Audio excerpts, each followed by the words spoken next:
What's up guys? Today we're getting my truck ready for the summer. But before we do anything, let's go ahead and clean up the area a little bit and throw on the battery tender.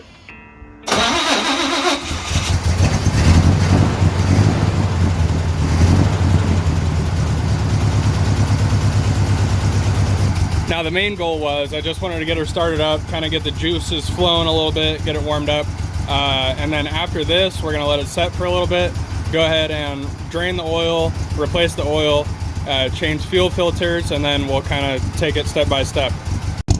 And just listen to that thing, oh my God.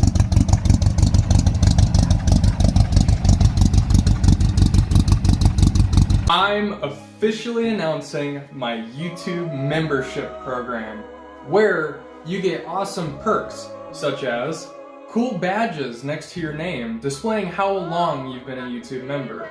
Members only live stream, so not only do you get to watch me every Tuesday at 7 p.m. Central, where we are making great progress on the project car, mind you, but you also get to see more of me, as well as early access to videos, members only videos sent directly to you, and early access to limited merchandise. So starting at the low price of $2.99 a month, you can be part of the Jesse Bussy YouTube channel and help support your boy. So we got her all drained up, new filters in there. I'm gonna go and throw in 4 quarts, check it, and then we'll take it from there. Let's pull it back out.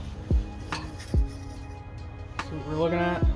Perfect, and we are 1 quart low, so I'm gonna go and throw this last quart that's in this container, and then we'll start it up.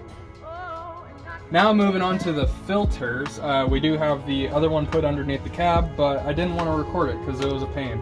So we need to pinch off these lines, hence why we have these vice grips here. We're going to pinch off these lines, loosen up those hose clamps, and then slide that one off and put the new one in its place. So this is the one that was underneath the cab, and man oh man, see how dirty that filter is? I mean, obviously everything's yellowed, but even still then, looking inside of there, that was funky.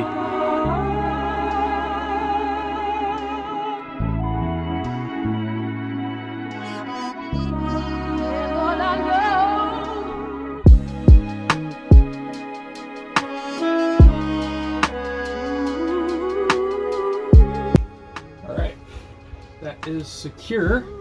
So let's see if we can get this started up again. And we will double check fuel in there, and then after it runs and everything, then we'll double check oil level as well.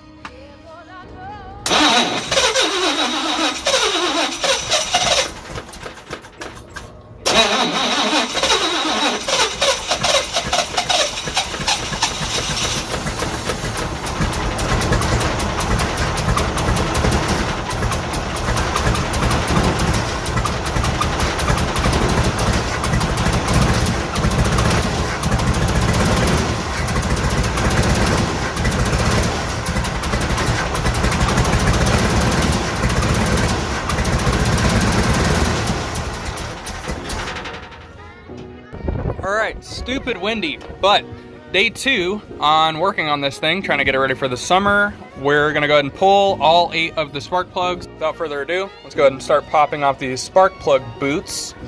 And first of all, from last time we got it running, that would have been a couple days ago by this point, cylinders 1 and 7, there in the back, we're having a really bad misfire. So let's go ahead and pull this spark plug really quick. So you can see from cylinder 1 here, the spark plug is super fouled out and smells like gasoline. So the carburetor probably flooded at one point. After it was sitting for a little while, we tried maybe starting it and running it while it was running super duper rich. So now we have a fouled out spark plug. So let's go ahead and run this up to O'Reilly's to make sure we get the same spark plugs we've been running. So we'll go ahead and get 8 new ones, and then we'll come back and start throwing the new ones in.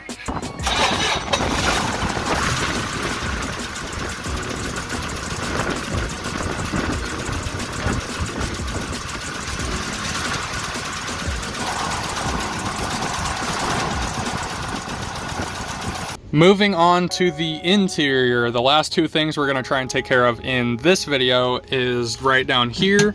We have the switch that switches between brights and dims. And then here we have the actual dimmer switch up here in the instrument cluster. So we're replacing this with this nice brand new one with a very satisfying click. And then same thing with the dimmer switch. We're gonna pull out the instrument cluster and get this swapped out. To start off, we've already got a little bit of liquid wrench on here. Go ahead and loosen up these bolts. We're gonna take out both of these screws and take a look at the plugs to plug in this one. All right, we got it pulled out, and I wonder why this dimmer switch wasn't working. Goodness.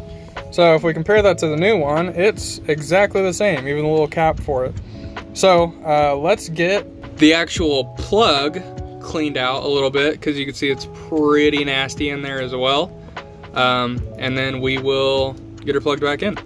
So it turns out we didn't even need to take the screws out. There's just a little nut on the back side of the knob that you can take out, and this pulls down here out of place.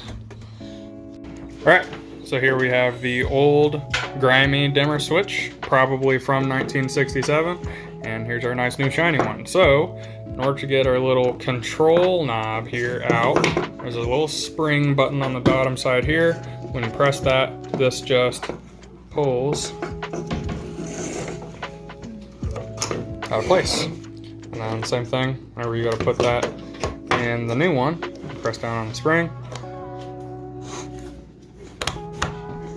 and it just slides in there. So you're able to push it in and pull it out.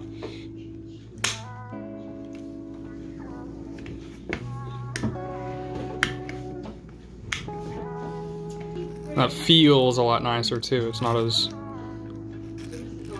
loose and crusty as the last one.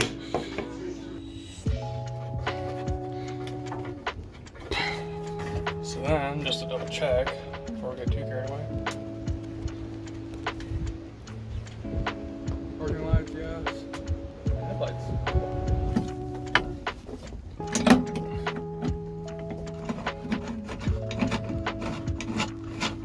This one. Pop that back on.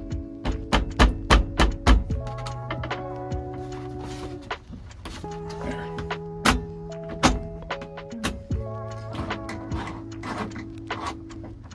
Man, that feels good.